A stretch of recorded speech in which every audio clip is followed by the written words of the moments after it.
नमस्कार दोस्तों, आप सभी का स्वागत है आपके अपने भाई का चैनल करंट वीडियो म्यूजियम में। तो आज हम बात करें द साइकोलॉजी ऑफ मनी। दोस्तों, पैसा कमाना और उसे बचाना एक कला है। अक्सर हमने देखा है पैसे को लेकर लोगों के अंदर गलत अवधारणा रहती है।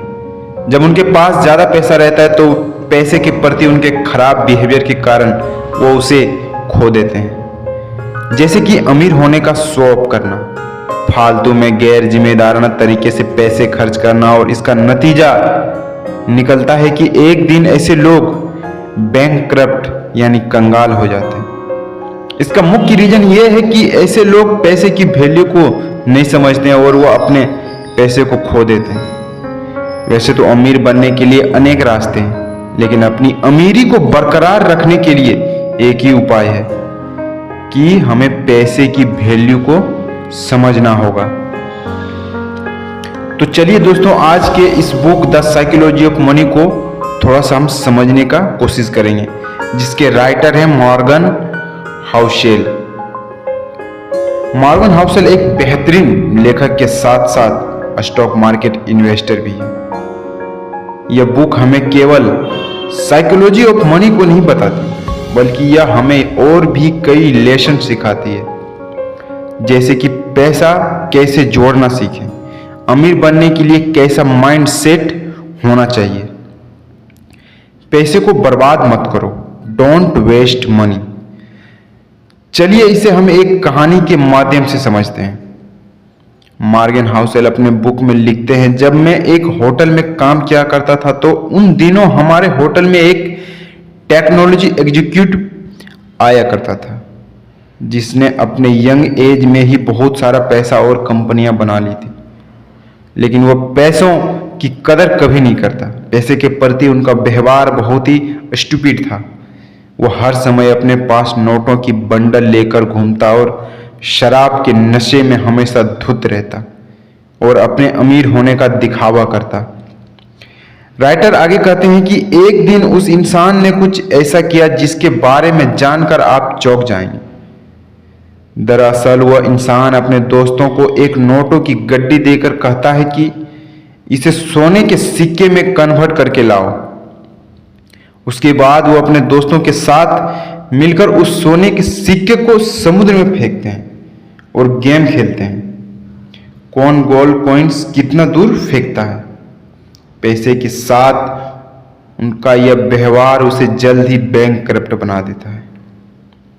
वहीं राइटर अपने बुक में एक दूसरी कहानी भी बताते हैं कि अमेरिका गांव का एक साधारण व्यक्ति जिसका नाम रोनाल्ड जेम्स था, जिसने 25 वर्ष तक गैस स्टेशन पर कारों की मरम्मत की, 17 वर्ष तक फर्श पर झाड़ू लगाया। लेकिन जब उस व्यक्ति की मौत हुई 92 ईयर्स बाद, तो उसके चर्चे देश विदेश न्यूज चैनल और अखबारों में होने लगी, क्योंकि मरते समय उस साधारण सफाई कर्मी के पास 58 करोड़ की संपत्ति थी, जिसमें 43 करोड़ रुपए उसने चैरिटी में दान कर दिया था।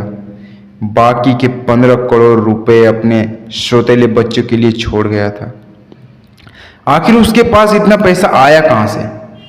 इसके बारे में पता किया गया तो पता चला कि वह ब्लू चिप फंड में पैसा लगाया करता था और कंपाउंडिंग के पावर से उसका छोटा सा इन्वेस्टमेंट इतना बड़ा नेटवर्थ बन गया। अब मॉर्गन हाउसेल उस टेक्नोलॉजी एग्जीक्यूटिव और एक साधारण से सफाई कर्मी के पैसे के प्रति बिहेवियर को कंपेयर करते हैं और कहते हैं कि पैसे को अर्न करना या उसे सेव करने के लिए किसी टेक्नोलॉजी नॉलेज की जरूरत नहीं है, बल्कि यह इसके ऊपर डिपेंड करता है कि आप पैसे को कैसे खर्च करते हैं, पैसे के प्रति आपका रवैया कैसा है। पैसा कमाना एक स्किल है जिसे कोई भी इंसान सीखकर फाइनेंशियल सक्सेस पा सकता है। जहां एक टेक्नोलॉजी एग्जीक्यूटिव वेल एजुकेटेड होने के बावजूद बैंकक्रप्ट हो गया, वहीं एक सफाई कर्मचारी जो बिना पढ़े लिखे होने के बावजूद पैसे के प्रति बिहेवियर को अच्छा रखता है, ब्लू चिप स्टॉक में इन्वेस्ट करता है और एक दिन करोड़पति बन जाता है। कोई भी मूर्ख नहीं है। No one is crazy. अपने नेक्स्ट लेसन में कहते हैं, बहुत से लोग अपने पैसे के साथ मूर्खतापूर्ण व्यवहार करते हैं।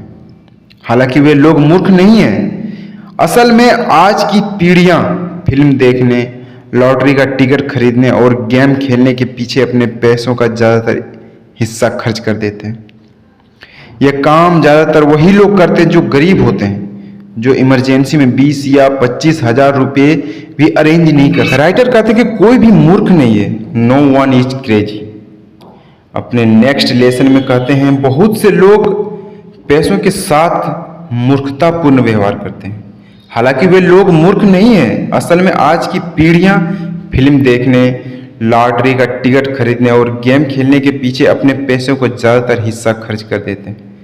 यह काम ज़्यादातर वही लोग करते हैं जो गरीब होते हैं, जो इमरजेंसी में 20 या 25 हजार रुपये भी अरेंज नहीं कर सकते। क्या ऐसे लोगों को लॉटरी टिकट खरीदने का कोई सेंस बनता है? ऐसे लोगों को उन पैसों को इमरजेंसी नीड के लिए बचा कर रखना चाहिए, जो कि वो लोग नहीं करते। उन लोगों का कहना है कि पैसा सेविंग करना हम लोगों के लिए पॉसिबल ही नहीं है, क्योंकि हम जितना कमाते हैं उससे कहीं ज़्यादा रुपये खर्च हो जाते हैं। हमारे पास सेविंग की पॉसिबिलिटी ही नहीं है। ऐसे में बड़ी गाड़ियां और बड़े घर के बारे में सोचना, बड़े स्कूलों में अपने बच्चों का एडमिशन कराना, ये सब हमारे पहुंच से बाहर है। इन्हीं सपनों को पूरा करने के लिए हम लॉटरी टिकट को खरीदते हैं। आपको ये बात मूर्खतापूर्ण लगेगी, क्योंकि जिस चीज़ को कोई पाना चाहता है वही चीज़ आपको बहुत ही आसानी से मिल जाती है, लेकिन आप उसकी कदर नहीं करते जो किसी दूसरे व्यक्ति के लिए सपना होता है। वही राइटर इस कहानी के जरिए लोगों को ये संदेश देना चाहते हैं कि चाहे वो व्यक्ति गरीब हो या मिडिल क्लास से बिलोंग करता हो या बहुत अमीर हो, वो अपने फाइनेंशियल रिलेटेड फैसले एक्सेल शीट का एनालिसिस करके नहीं लेता, बल्कि वो अपने फैसले परिस्थितियां और भावनाओं से प्रभावित होकर लेता है। ऐसा हो सकता है जो फैसले मैं लूं वो आपको मूर्खतापूर्ण लगे, या ये भी हो सकता है जो फैसले आप लो वह मुझे मूर्खतापूर्ण लगे। लेकिन हमारी फाइनेंशियल सक्सेस या ग्रोथ इस बात पर डिपेंड करती है कि हम परिस्थितियां और भावनाओं के ऊपर नियंत्रण रखते हुए अपने पैसे को किस तरह से मैनेज या सदुपयोग करते हैं। भाग्य और जोखिम, लेग एस रिस्क। भाग्य और जोखिम के बारे में राइटर मॉर्गन हाउसेल का कहना है कि भाग्य और जोखिम भाई भाई हैं। ये दोनों वास्तविकता के प्रमाण हैं। जीवन में हर नतीजा व्यक्तिगत प्रयासों और भाग्य पर ही निर्भर करता है, जिससे जोखिम भी जुड़ी होती है।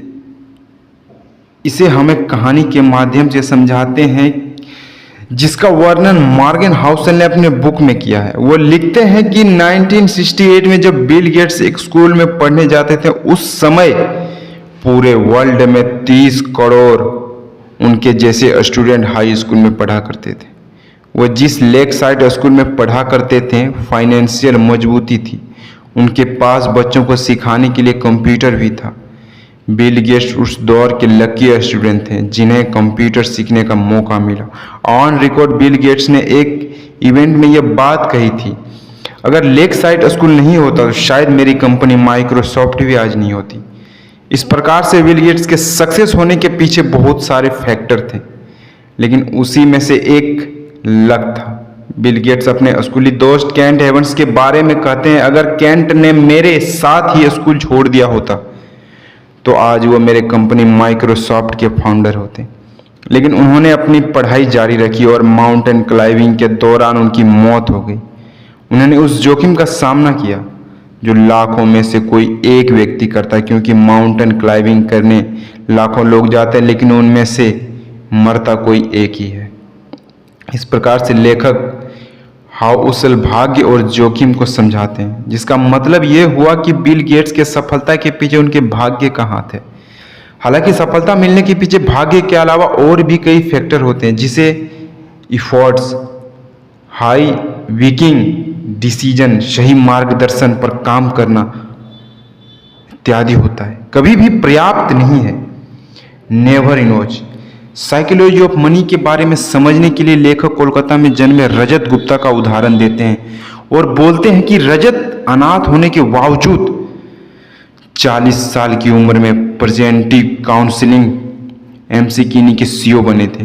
उनके पास 2008 के दौरान कुल $100 मिलियन थे, जिसे वो चाहते तो बैंक में रखकर इन्वेस्ट इनकम के जरिए बिना कुछ किए बैठे ही 2 घंटे में लाखों रुपए कमा सकते थे। लेकिन वो इतने पैसे से संतुष्ट नहीं थे, वो करोड़पति से अरबपति बनना चाहते थे। उस वक्त वो golden man search investment banking company के डायरेक्टर थे। उनके पास इतना पैसा रहने के बावजूद वो लालच में आ गए और ऐसा काम कर दिया जिससे वर्षों का बना बनाया रेपुटेशन मिट्टी में मिल गया। वो बोर्ड मीटिंग से मिले सीक्रेट जानकारियों को फाइनेंशियल प्रॉफिट के लिए बेच दिया करते थे। इनसाइडर ट्रेडिंग के गुनाह में उन्हें दोषी करार देकर जेल में डाल दिया गया। रजत गुप्ता के एग्जाम्पल से लेखक समझाना चाहते हैं, ऐसे बहुत लोग हैं जो अपनी फाइनेंशियल गोल को अचीव कर लेने के बाद भी दूसरा फाइनेंशियल गोल अचीव करना चाहते हैं। ऐसे लोग रुकते ही नहीं हैं। एक फाइनेंशियल गोल पूरा होने के बाद दूसरे गोल को पूरा करने के लालच में लग जाते हैं। लेकिन ऐसा ना होना करके पैसे से ज़्यादा अपने परिवार एवं सुख शांति को महत्व दें, क्योंकि पैसा का लालच आपके दिमाग की शांति को भंग कर सकता है। इन सभी के अलावा दूसरे व्यक्ति के फाइनेंशियल ग्रोथ से अपनी ग्रोथ की तुलना कभी ना करें। जैसे कि मेरे दोस्त के पास रेंज रोवर ऑडी है तो मेरे पास भी होना चाहिए, ऐसा कोई सोच अपने दिमाग से कभी मत रखना। The psychology of money compounding के विषय में लेखक का कहना है कि वॉरेन बफेट जब बच्चे थे तभी से स्टॉक मार्केट में इन्वेस्ट करते थे। आज के समय उनकी नेटवर्थ 86.5 बिलियन डॉलर है। इनमें से उन्होंने 81.5 बिलियन डॉलर रियल एस्टेट में यानी 60 वर्ष की उम्र में इकट्ठा किए। इनमें कोई संदेह नहीं है, आज के समय में वॉरेन बफेट अद्भुत इन्वेस्टर हैं। लेकिन उनके जीवन से यह सीखने को मिलता है कि पैसा बनाने के लिए कॉन्सिस्टेंटली इन्वेस्ट करते रहना चाहिए। यहाँ एक नॉर्मल इंसान 20 वर्ष की आयु में पढ़ाई करता है, वहीं वॉरेन बफेट उस समय 9.3 मिलियन डॉलर के मालिक थे। इस उदाहरण को देखकर यह कहा जा सकता है कि वॉरेन बफेट के कामयाबी का सबसे बड़ा रीजन छोटी उम्र से ही इन्वेस्ट करना है, जिसे उन्होंने रियल एस्टेट की उम्र तक कंटिन्यू चालू रखा और अपनी रिटायरमेंट की उम्र तक कंटिन्यू चालू रखा। वहीं राइटर हाउसेल अमीर बनना या कंटिन्यू अमीर बने रहना के विषय में उनका कहना है कि अमीर बनना बहुत आसान है, लेकिन हमेशा अमीर बने रहना इतना आसान नहीं है, क्योंकि ज़्यादातर लोग बिजनेस स्टार्टअप के बाद कुछ दिनों में फेल हो जाते हैं। ऐसे बहुत सारे सेलिब्रिटी हैं जिन्होंने फाइनेंशियल ग्रोथ किया लेकिन समय बीतने के बाद ही ब्रोक हो गए। वो अपनी अमीरियत बरकरार नहीं रख सके। इसलिए अपने career, business field, stock market, investing के क्षेत्र में सक्सेस पाने के लिए सबसे ज़्यादा जरूरी यह है कि हम लंबे समय तक सरवाइव कर सकें। इसे आप समझने के लिए वॉरेन बफेट का उदाहरण लिया जा सकता है।